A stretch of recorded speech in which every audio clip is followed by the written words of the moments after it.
Hello, everyone, and Happy New Year to you all. It's a pleasure to see you all at our first Women in RML session for the year 2026. And I'm really excited because the topic we're going to dive into is going to be very helpful for all of us, and especially if you've been wanting to enter the world of evaluation. But before we start, I would just like to set the tone for our meeting. So my name is Linden Tiffel. I am the initiator and the founder of Women in Research Monitoring, Evaluation, and Learning. So we are all about convening, we're all about mentoring, we're all about transformation and creating the impact that we want to see in our world through research, monitoring, evaluation, and learning. So before we dive into our topic, I'll just take us through our agenda briefly, and then we'll engage in a short icebreaker, and then we will continue from there. I hope that sounds good to everyone. Okay, so I'll share my screen in a bit. So I'd just like confirmation on whether you can see my screen. A roadmap for growing your evaluation career with intention. I will introduce our speaker very soon, but as I said, let's just run through the agenda and then we'll go through a very short icebreaker. So I will take us through the icebreaker and then introduce our speaker who will take us through the topic for today. And then we will have a session for Q&A and feedback, comments, sharing of experiences, and then we'll have a brief time of announcements, and then we'll end our session for today. Okay, so for our icebreaker, since we are starting the year afresh, we are already how many days in the year? 21 days. I'm sure many of us have goals or dreams or things that we want to achieve for this year. So I'll just like to engage us briefly, find out what goals we've set or what goals we're setting for the year 2026, particularly in our professional journeys. So I'm sure many of you have thought about this, but probably you are yet to share with someone for accountability sake. But if you're here and you're also still thinking, you can, gain some inspiration from those of us who would like to share. So please feel free to share in the chats, or you can also unmute yourself and you'll be invited to share what professional goals you set for the year 2026, or at least what you want to see differently in your career. So anyone wants to share? Any hands up? Let me check. I can go if that's okay. Definitely. That's fine. Thank you. My goal for this year is to get a better evaluation job. I Okay. previously had one, but due to situations that are happening where I'm at, I've lost my previous job, so I'm looking to get a new one and Okay. um potentially look for a job in Canada. Okay. So I'm also one of my goals is learning French because I might need it. So Nice. Great. Thank you so much for sharing. Anyone else?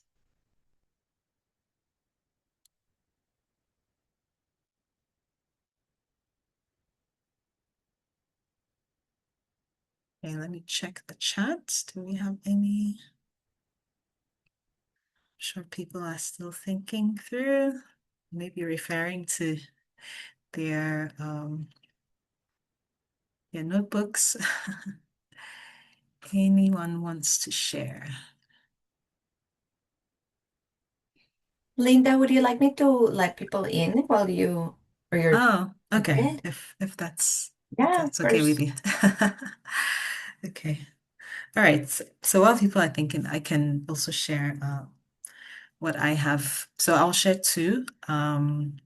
So the first one has to do with improving on my skills in data visualization, and better like represent monitoring and evaluation data so that I can tell more compelling stories using data So the place where I work, yeah, it's one of the things that I support with developing visuals that can, convey the message that the organization wants to convey to their project partners or funders and so on. So it's a skill. I wouldn't say I've arrived, even though people always think that I develop nice visuals, but yeah, there's always room for improvement. So I'm willing to, push myself to learn more when it comes to visualizing data. And then the second goal I have in mind is also to um, take on at least one M&E project outside of my mainstream job so that I can build on my portfolio as a monitoring, evaluation, and learning professional. So those are my two goals that I want to achieve for this year. Okay, can we take one more? Maybe one last one. Okay, let me check the chat if there's any. Okay, so we have, oh yeah, we have two. So I'll read those out. So we have Murugi who said, I want to package my skills to start independent consulting. That's wonderful. Thanks for sharing. And then Maria said, I'm currently launching for the first time my career coaching program for evaluators, the Evaluators Edge. So my goal is filling up the spots and learning from the process. Awesome. Thank you so much. All right, so you can still keep your goals coming in the chat. For the sake of time, we will end this session, but I hope it's been useful to all of us. So at this juncture, I would like to invite our speaker, but before she comes, I will do well to read out her profile. So we have a very special guest speaker, and she's in the person of Maria Montenegro. She is a credentialed evaluator and certified leadership coach with over 8 years of experience across sectors such as immigration, education, gender, equity, and health. She currently leads a research and evaluation team at one of the largest health authorities in Canada and hosts the Evaluation Couch podcast, where she explores career growth, satisfaction, and professional challenges. So, with a virtual round of applause, shall we welcome our speaker, Maria, to take the stage and to lead us in our discussion for today. So, Maria, we are all ears, ready to learn from you.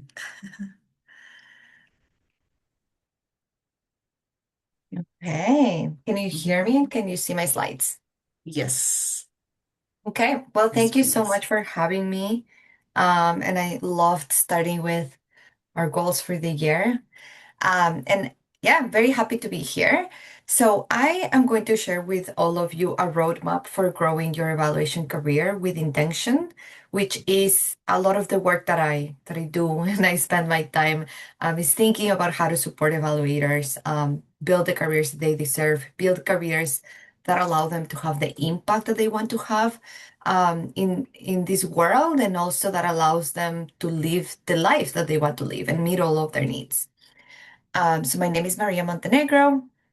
And before we get started, I want to share a little bit more about me, my story, because one of my beliefs is that our story, our privilege, our lived experiences, who we are, shapes how we navigate our careers, and it also shapes the experiences we have in our opinions. And so I always like to start with giving a bit of a, this is who I am.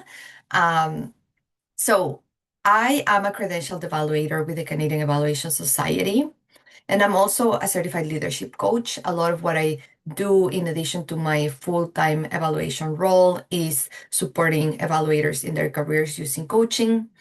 And I like to describe myself as a self-made evaluator. What this means is I didn't know evaluation was a thing. I didn't know it was a career. I had never heard about it until after my graduate studies when I was in a job and I was assigned an evaluation task. So I have gone through the process of learning that evaluation exists and then trying to figure out how to become an evaluator and then how to land an evaluation role. And I had to do that outside like a university or an institution. So really trying to figure that out on my own. And then a few years after that, I've landed in my current position. I'm a research evaluation and learning manager in a health authority in Canada. And I also have experience outside Canada. My thesis was in Peru. I've done evaluation projects in Honduras, and I'm originally from Ecuador. So I do have different exposures to work outside Canada, but my professional experience has mostly been in Canada. And I also like to describe myself as a champion for evaluation. I find myself in all spaces championing for evaluation, both as a practice and a tool that can really help us learn and improve programs, but also as a very rewarding career. And that's why I'm on a mission, as I say it, to help evaluators build the careers that they deserve. And today I'm going to be sharing some of that with all of you. And I want to share what my career journey has looked like because it ties a lot into why the roadmap that I'm going to be sharing with you. So in 2019, after I had realized evaluation was a profession, started building my competencies and ended up in an entry-level position in evaluation. And then about a year after, I moved into a specialist role in the current organization where I am. About a year after that, I started doing consulting on the side in addition to my full-time job. And then a year after that, I landed a management role where I designed and implemented my whole team of evaluation. And I continued doing consulting on the side. And what I like to share about my career journey is that you can look at it externally, like if you just see this slide right now, and um, it can be like impressive. You can say like, yeah, wow, you had more years of experience. You probably did a lot of training, and that's why you grew in this way in your career. But what many people don't see is that this type of growth requires a lot of other things beyond the training you have and beyond gaining more experience. And in my story, there is many things that were behind this growth and that supported this growth. The first one was receiving career counseling very early on in my career that really helped me define what my value is, that helped me build my confidence after I had a bad job experience. And then using that new confidence in active job searching strategies. Active job searching strategies is being more proactive than just seeing a job, developing a resume, submitting, and waiting to hear back. It's about developing relationships, speaking with potential employers, really focusing on understanding the needs of organizations to meet them. So I did a lot of this to land these different roles. Volunteering, but volunteering with intention. I was very involved with Eval Youth, which was a big part of my growth. If people are not familiar with Eval Youth is a global network that supports and champions the involvement of youth in evaluation processes as well as in evaluation as a field. I also received mentorship. I really worked on my visibility and the story of who I am as an evaluator and getting that story out there and receiving coaching to develop my leadership skills besides developing my evaluation skills. So I like to tell this story with really what's behind the growth as well, because it really ties into a lot of what I'm going to be talking about today. And then I want to share with you another inspiration for the work that I do. And this is kind of really the context of the roadmap I'll share with you today. And it's what I call the evaluation career growth fallacy. When we start our careers and when we start our evaluation careers, we have this idea, this story that the more years of experience we have and the more training we have, the more our career is going to grow in terms of scope, responsibility, compensation, satisfaction, and that as we add years of experience, as we take more courses, as we take more training, then we're going to continue growing. But in reality, what happens to most evaluators is that that's true at the beginning of your career, But then you reach a point, which in this graph is point A2, where it, regardless of how many more years you accumulate, how much more training you do, you're gonna kind of get stalled in that line.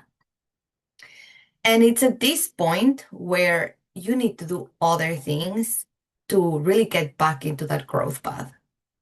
You need to do things like looking at what stories you're telling yourself about what is possible for you and what's possible in the field of evaluation.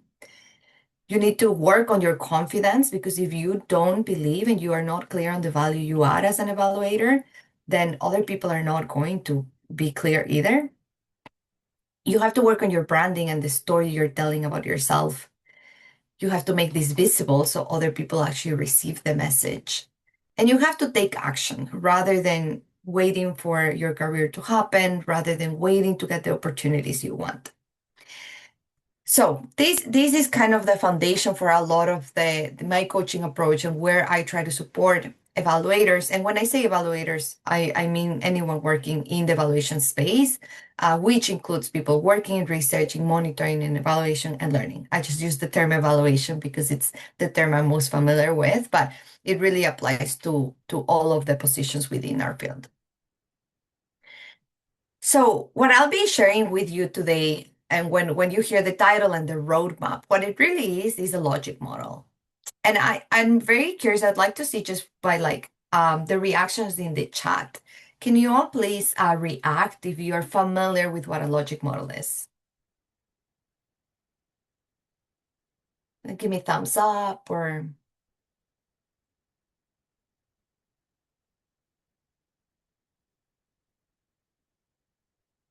Okay, I'm seeing a couple thumbs up.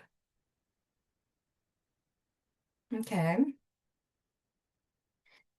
Okay, so a logic model is a visual representation of how the resources and the activities within a program or a project are going to achieve the outcomes that you want.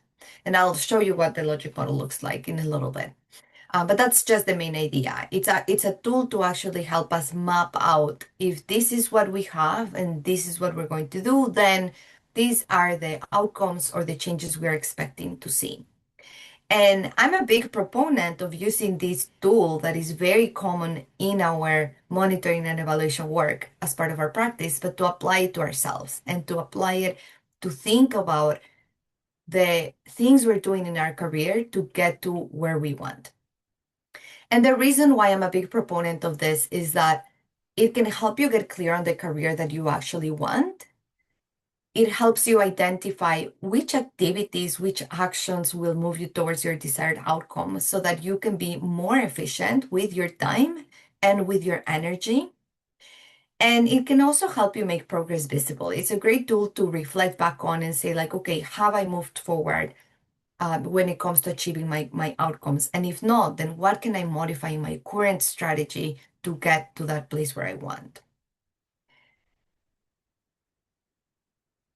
So I have this logic model that I call the Evaluator's Edge logic model. And what I'm going to do is I'm going to walk you through the components of the logic model and how I suggest people use them in their career. The first thing I like to do with my clients, and I want to work backwards in the logic model because I think it's very important to start with, where do you want to go? Like, what is your ideal career?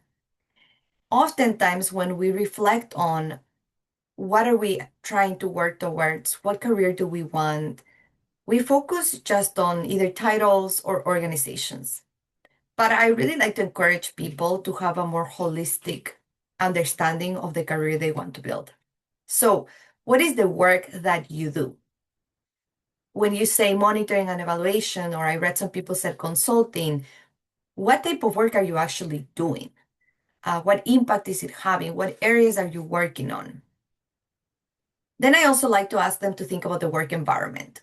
So beyond saying, I want to land a job in an organization or I want to be a consultant and work with clients, but what does it actually look like? What does your day-to-day look like? Do you work remotely? Do you have a lot of social events at work? Is it a place with a lot of bureaucracy? Is it a place with more of a flat hierarchy? Is it a place where you're encouraged to show up as yourself? Is it, I don't know, just all of these things around the work environment. I also encourage people to think about the compensation and the benefits that they receive in their work and that they need in their work. So what is the salary that you want in the long term, 10 years from now? What does that look like to support your needs, but also to support your goals? Then the life you want to have, whether it's retirement goals, whether it's fun, whatever it is. And then work-life integration. So how does your career allow you to show up for the other things that are important for you? What do your work hours look like so that you can also show up for your family, your health, your other needs, your hobbies? What does your vacations look like? What is the flexibility like? So really thinking about all of these things. And it's not so much about like finding a specific position that exists right now, but it's about thinking what your career can look like to have an idea of what you're working towards.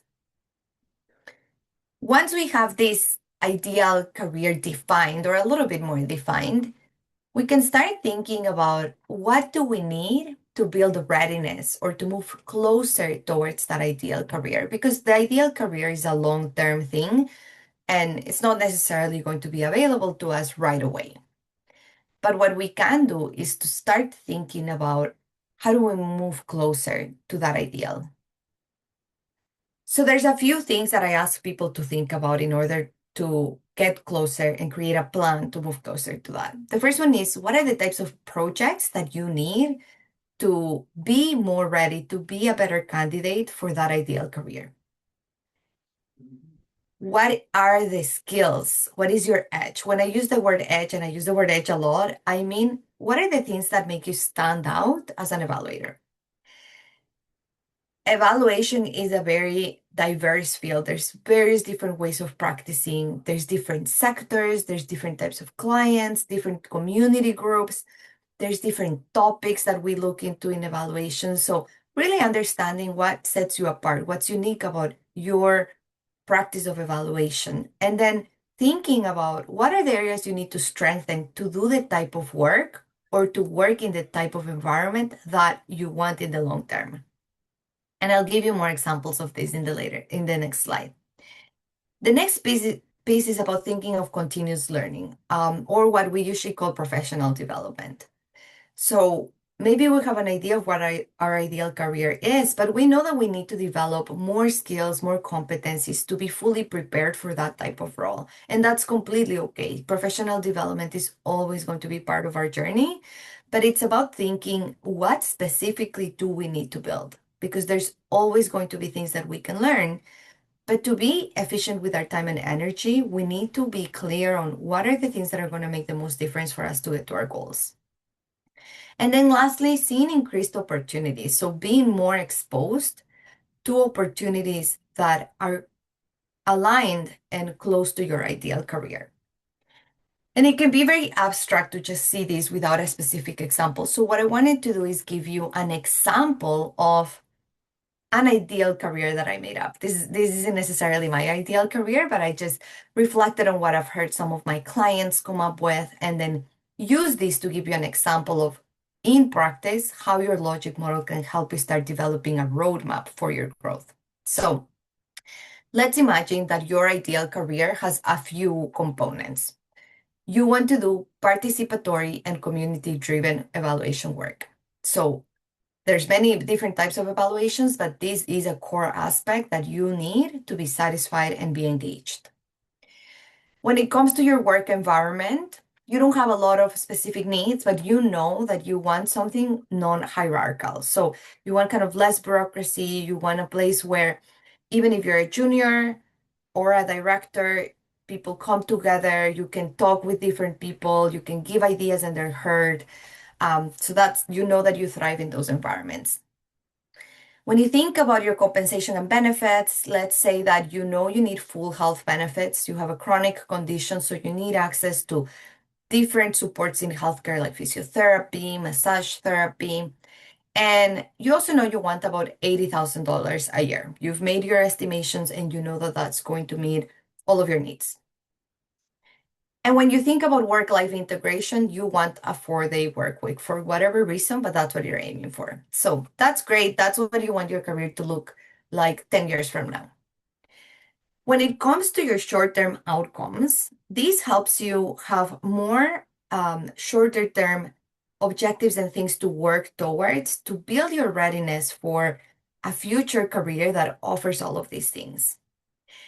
So when it comes to aligned projects, you maybe would say, okay, to build my readiness to show that I can do participatory and community-driven work, I'm going to try to get a project where I can use outcome harvesting. I want to develop this methodology.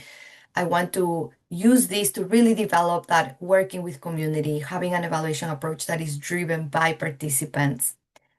And you're going to prioritize that over opportunities to participate in a randomized control trial, because the outcome harvesting project is more aligned with the type of work you want to do in the future.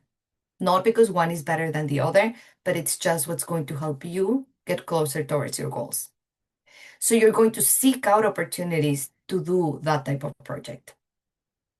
When it comes to your edge and your skills, you're going to invest time and maybe take a course on facilitation skills instead of spending time writing academic papers or developing skills on academic writing, because you know that your facilitation skills are going to be, they're going to help you do the participatory work and community-driven work and are going to be more important for that. So you make those choices, but you make them intentionally thinking of your ideal career.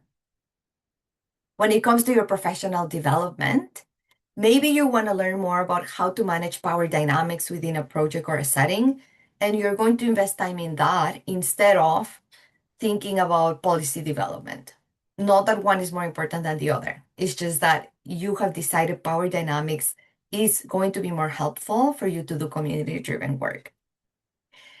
And when it comes to increased opportunities, maybe you're going to seek out volunteering opportunities, networking opportunities in spaces where you're exposed to community organizations instead of spaces within the public sector, because you have seen that in the public sector, it's not really where this type of participatory work happens.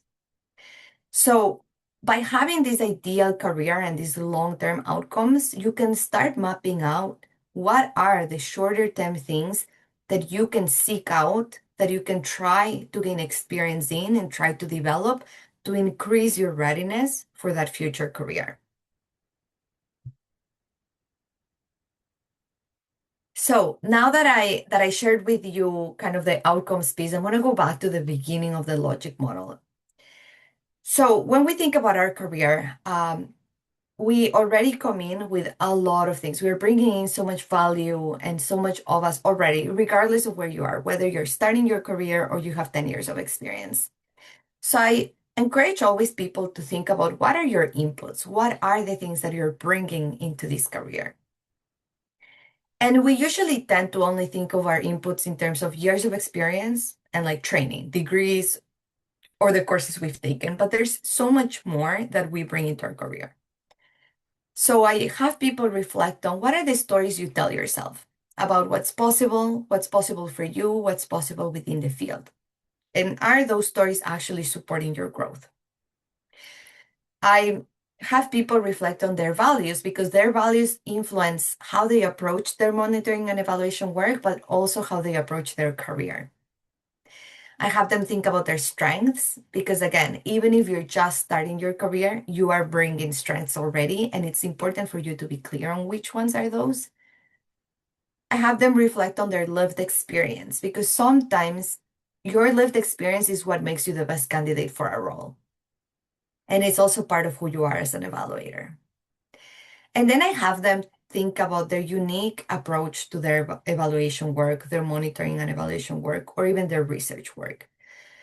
Even if there's established methodologies and frameworks and approaches, all of us approach our work in a different way.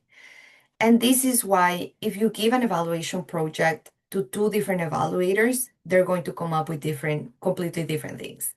If you ask two evaluators with the same training, with the same years of experience, working in the same organization to develop a logic model for the same program, the logic models are going to look different. And the reason why is because we bring all of our inputs into our work and they shape the evaluation work that we do. So it's important to be able to explain, first to understand, and then to explain what is this unique way that you have of approaching your work. And once people have that strong understanding of the inputs they bring into their career, there's several activities that we can take throughout our career. This is whether you're doing intentionally or whether you're not, you're taking these actions anyways. Or some of them at least. So the activities that we're very, very, very used to taking, regardless of whether it's intentional or not, are delivering results, which is basically you're working, you're doing your evaluation work, you're doing great work, you're having an impact just by the nature of practicing evaluation, monitoring and evaluation. And the second one is intentional learning. This is professional development. So as you both as you practice within the monitoring and evaluation field, as you go to conferences, webinars, like being here, you're doing professional development. So these are things that require less intentionality to do them. You can always put more intentionality to do them strategically, but you are always continuously doing. But then there's other activities as well that we need to do to move towards our goals. The first one is reflective practice. Reflective practice, I used to define the process of taking the time to think about our inputs and what they mean for our career. So taking the time to define your values, have clarity on them, for example, and then reflect on what do these values tell me about the career that I want to have 10 years from now. That is the process of reflective practice. Another activity that you can do to move towards your goals is work on your branding. Branding is the process of communicating who you are as an evaluator so that in a way that others receive the message. So when I talk about branding, often people assume that I'm talking about being active on LinkedIn, but it's not about that. It's about how you share who you are in an effective way for different audiences. It includes your resume, your networking skills, when you meet and introduce yourself, as well as your internet presence and your professional presence. And then the next action is called strategic actions. These are the actions that are really going to help you activate these outcomes instead of just waiting for opportunities to come up in your career. Strategic actions are things like networking with specific organizations so that it increases your opportunities in the types of areas where you want to work in the long term. Or taking initiative to address a gap in an organization that you're seeing, that you're working in, so that you can increase the impact of your work. And there's many things you can do within this strategic action, but it's just the idea of being proactive and trying to increase our visibility, our reciprocal relationships to move closer towards our goals. So this is the roadmap that I encourage people to really think about and go through as they think about their career, instead of just focusing on how do I deliver results and then expecting those results to land them the roles that they want. Because the reality is that that doesn't happen. And that's why so many evaluators find themselves stuck in that stagnation in their career that I showed you earlier in the graph. And it especially doesn't happen nowadays when the job market is so competitive. So one thing that I did want to mention, I know we're nearing the end of the session and I'm looking forward to answering some of your questions, but as I mentioned before, most of what we focus on when we think about our activities in our careers is delivering results and professional development or intentional learning. And if you pay attention to what the resources that are out there are focusing on, they're always focusing on these two. So They're giving you methods, they're giving you tools so that you can improve and deliver results. They are teaching you things so that you can improve your practice. This is professional development. But we very rarely have supports made for us and with the realities of our field, focused on reflective practice, branding, and strategic action. And this is why this has been the focus of a lot of my coaching work. I just had a masterclass this week where I talked about these three specific things and I gave examples for evaluators and strategies that people can adopt in their journey right away. I will share the link on the chat because the recording of that session is available until the end of this week, so it'll go down on Monday. So if you're interested in learning more, I really encourage you to take a look at the replay. I'll share on the link. And that is the end of my presentation. So I'm just going to leave this up for a bit while we do the questions in case people want to reach out to me and learn a little bit more. You have my email there. You can learn about the masterclass and the coaching program that I'm launching in my website, mariamontenegro.ca. You can connect with me on LinkedIn. And you can also check out, I have a podcast that focuses on career growth in evaluation.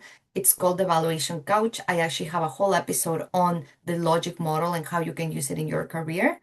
So feel free to check that out as well.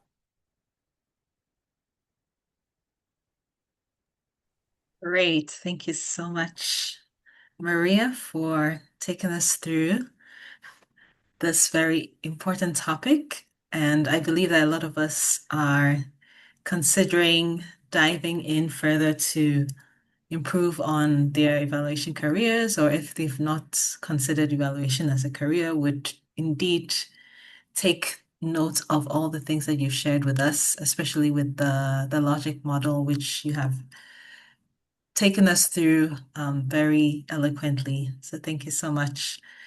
All right, so now the floor is open for questions or comments. If there are any of us who need some additional assistance or support or need some clarity, this is the time, this is your moment to ask Maria.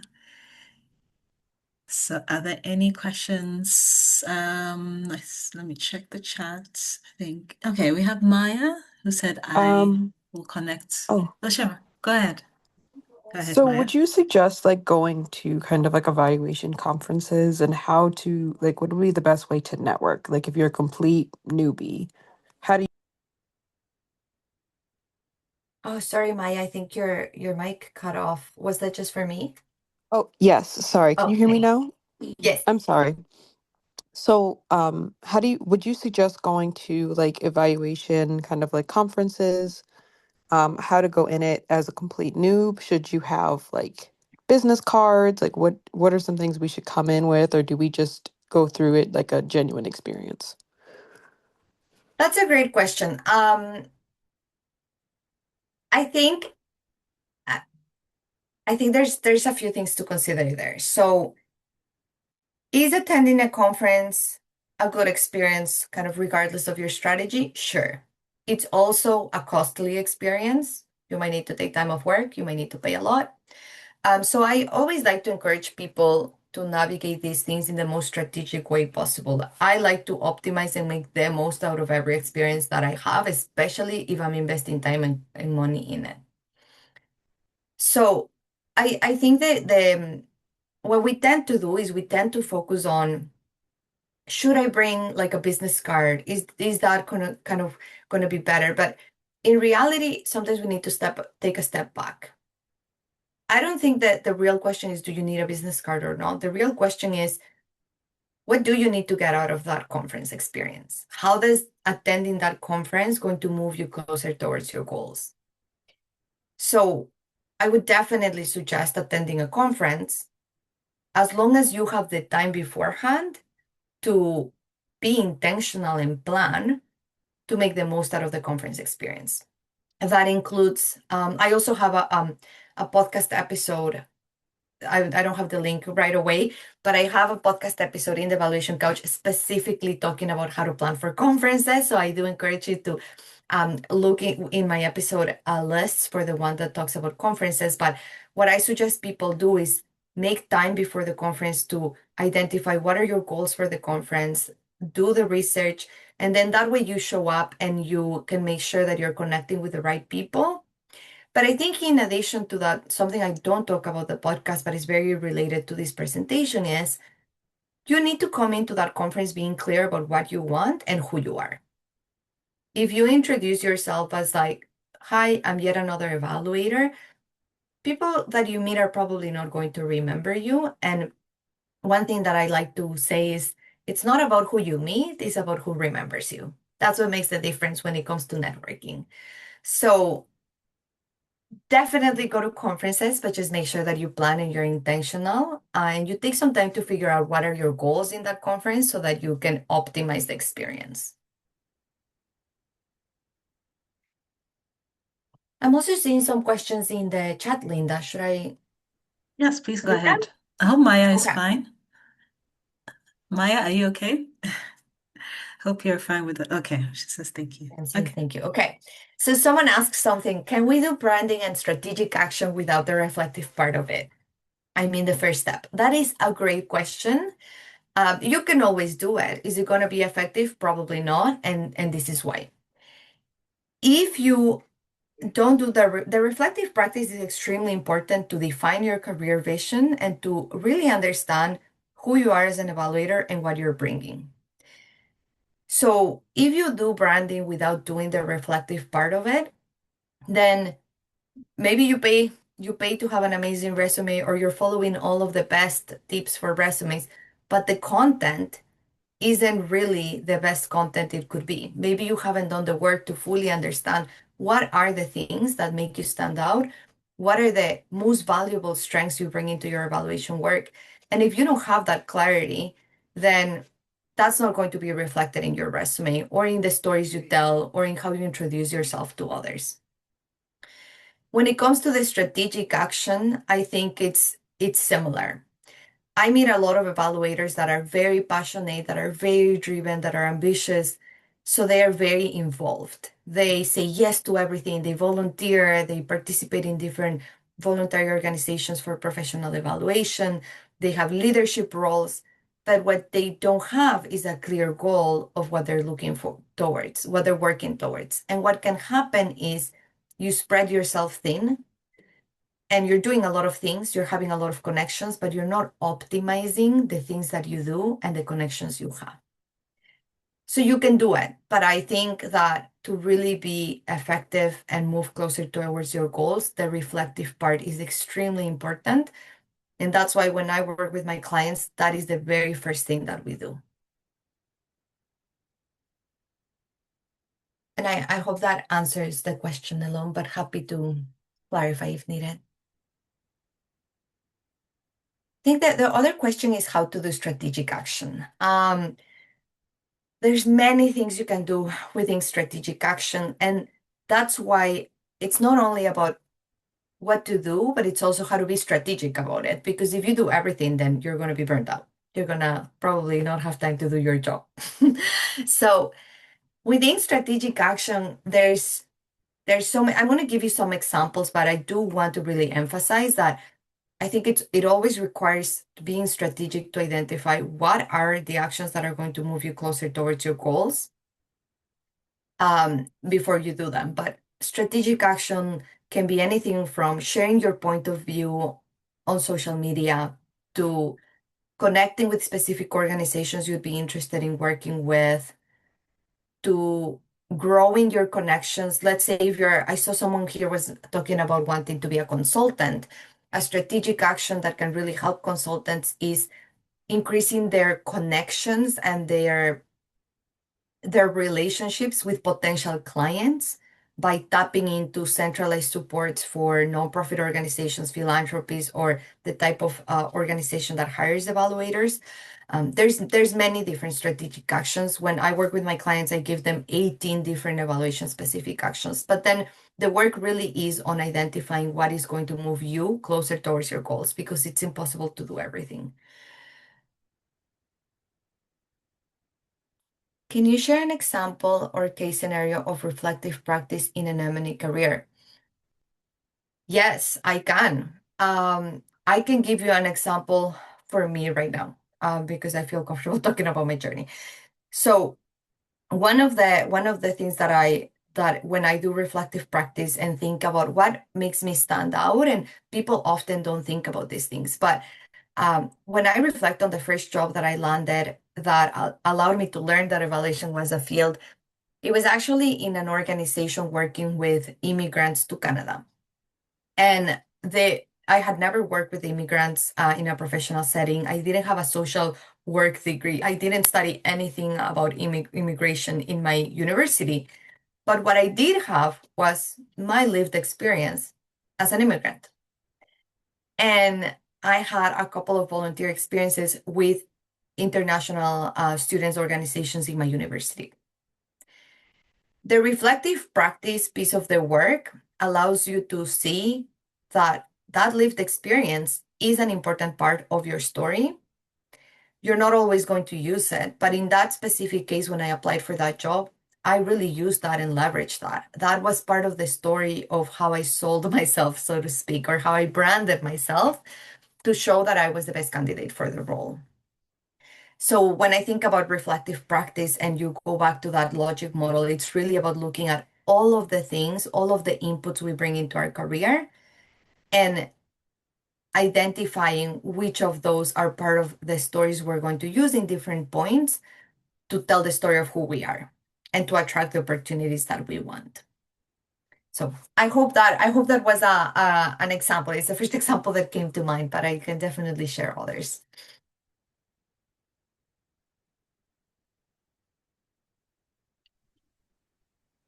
Great. Thank you so much for responding to the questions. All right, we have a question from Narain. Narain, please go ahead. Okay, thank you so much. Good evening, everyone. My name is Nurain. I'm dialing in from South Africa. I'm actually so glad that I joined the session. I think I follow a lot of what Maria posts on LinkedIn, so it's very interesting to put like an actual face and voice to the name. But I think my question is, I'm really glad that I joined the session because I think the idea of, adding a logic model to your own career trajectory helps a lot. I also am someone who's interested in moving more into the consulting space when it comes to monitoring and evaluation. But I think my question is more about something that I'm struggling with right now, which is sort of like a career jump. Not completely, because I'm in the evaluation space. Sorry, I'm in the development space, and I do work in project management more than monitoring and evaluation. And I'm still finding it a bit difficult to get fully into the evaluation space, even though I do a lot of work, in research and in other ways with other consultancy companies. But I am finding it difficult to like make that, to get roles specifically in that. So now I've decided the only way to do it is to make that space for myself. So I don't know if you had any advice in that sense. I think the tools that you've given you is something I'm actually going to sit with like this evening and just think about what it is exactly that I do want to do, because something you also spoke about really spoke to me, where it's like you have a lot of connections or networks, but you're not really capitalizing on that. Yeah, so that was just my question is just, what advice would you have in that sense? And just a second point, for anyone who wants to do consulting in monitoring evaluation, is it fine if I put a link in the chat? On Samia, we're having a session, I think next week, with an evaluator, and she'll be focusing on that. So yeah, I just want to find out if that's okay. Perfect. Please go ahead. You can share with us. Yeah, and thank you for sharing your comment. Any advice I have for you? Um, I think when people are trying to do this might not be the case for you, and I'd love to chat a little bit more and learn a little bit more. I think it might require more time to understand what could be most helpful for you. But what I can share is one thing I see many people do when they are telling the story of who they are and telling their story that can be on social media, like that can be on their LinkedIn profile, that can be on their resume. People tend to focus a lot on what they have done and describing each of their roles. For me, reflective practice is very important because if you were to like do this process, whether formally or just like at a high level, you would map out that what you're looking for is consulting roles to do a specific type of work. In this case, you've mentioned more evaluation, more monitoring related work. And you would work backwards from that to identify, okay, then what are the skills you need to show you have? What are the experiences and the impact that you should demonstrate? And one thing that I see people struggling when they're working through reworking through their resume with this reflective practice and clarity is being concise. Like people feel uncomfortable with removing things from their story or their resume, but that is required. It's required because what you want to do is you want to highlight the relevant experiences and impact you've had for the roles that you want. You don't want to include everything. It's not a laundry list because laundry lists are overwhelming. You want to be as relevant as you can. So my advice for you, if you haven't done this yet, is to really even ask someone externally, like, what do you see in my resume? What do you see when I introduce myself? Do you see someone that can do evaluation consulting work, or do you see a project manager? And then start to identify how can you shift your story to talk more about the roles you want and less about the roles you've had. Noreen, I also have an episode on my podcast talking specifically about resumes. I have one talking about job titles, which might be relevant for you, because sometimes people also are so attached to their previous job titles, but their job titles are not helping their story. And there's things you can do around that. There's ways you can change the framing of your job positions, and that might be something as well that can help you. Thank you. That's I think that would be very helpful. I think what you mentioned on job titles is interesting because that is something I struggle with as well. Sometimes I remember using the word imposter, like I'm not sure. I feel like I have my foot in both doors. And sometimes when I say I'm in monitoring and evaluation, it feels like I'm abandoning my other role. So I appreciate that. Thank you so much. And and you know what? Like to being honest and reflecting back, like I had someone that registered for my master class, and my master class is specifically for evaluators. And um, I saw their LinkedIn, and I did not see an evaluator in their experiences and how they were talking about that. So I messaged them and I was like, just so you know, this is for evaluators. Like if you're not in this field, you're not going to find it relevant. And they were like, no, I actually am. So I think it's important, and that's why I'm suggesting have a third person look at your documents and tell you what they're seeing, and then think more of how you can speak to the roles you want. Thank you.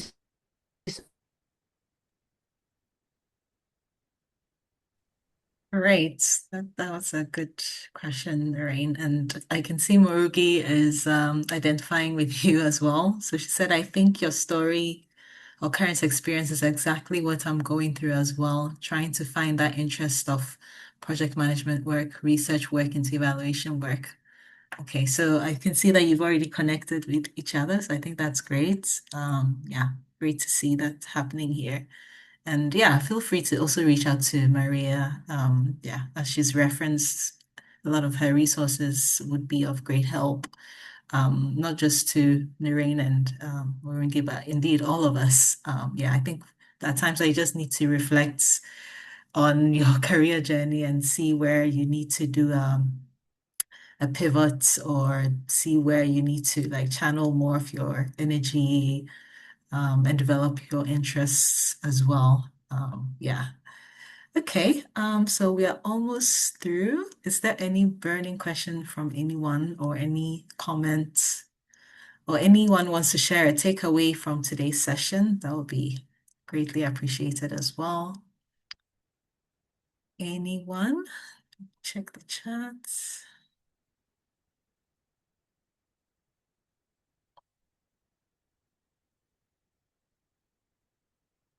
Okay, let me see. Any hands up? No. Okay, so it looks like we're all good. Okay, Maria, any final thoughts, final words from all that you heard from participants, or maybe just something you want us to go home with or No, just wanna appreciate you all. Thanks for all the questions. This was so good to have. I did share the replay in the notes, if people are interested in learning more about how they can put this into practice, including, I know there were some questions about the strategic action. I did share specific examples of that in the masterclass. So I would encourage you, it's a very rare coincidence that I'm here and the masterclass was yesterday. So I encourage you to take advantage of it. Great. We will certainly do that. And yeah, Murugi has a takeaway. So she said logic models are not just for clients, but can be for yourself as well. Yeah, it's a great takeaway. Thank you. Awesome. Okay, she also says, thank you so much, Mary. I really appreciate sharing your time and expertise. Yes, indeed, we all are appreciative. So before we leave, we will just go through a few announcements. So I have shared our feedback form, so please do all to share or provide any feedback regarding today's session. And then, as I mentioned at the beginning, this session has been recorded, and so it will be worked on and uploaded on our YouTube channel. And feel free also to follow us on X and Twitter if you're not following Women in RML already, just to get updates on our upcoming meetups or any events or collaborations we're having with other professionals in this space. And then if you have any need for any kind of support or you'd like to be connected with any of our previous speakers or anything that you want to discuss with Women in RML, you can also send by email as well. So you're welcome to reach out, of course. And also, if you're here and you also want to share your expertise or facilitate a session or take us through like a workshop or anything, you can volunteer yourself as well. You can make that clear in the feedback form when you're filling it out. So on this note, I'd like to say a big thank you to Maria once again for taking time to be with us today. Thank you for kicking us off with how to indeed create or develop a roadmap in the area of evaluation with intention. I like the fact that you added that word to your title, so that's really great. And I hope that we'll all go back into our closets and take time to indeed ponder over what we've heard and apply what we've learned as well. And of course, share with others so that they can also benefit as well. So thank you all and have a great day if your day is now starting and if your day is now ending, have a great end of your day as well. So I'll catch you on the next meetup and thank you all for joining. Thank you for making the session interesting. Ciao, bye.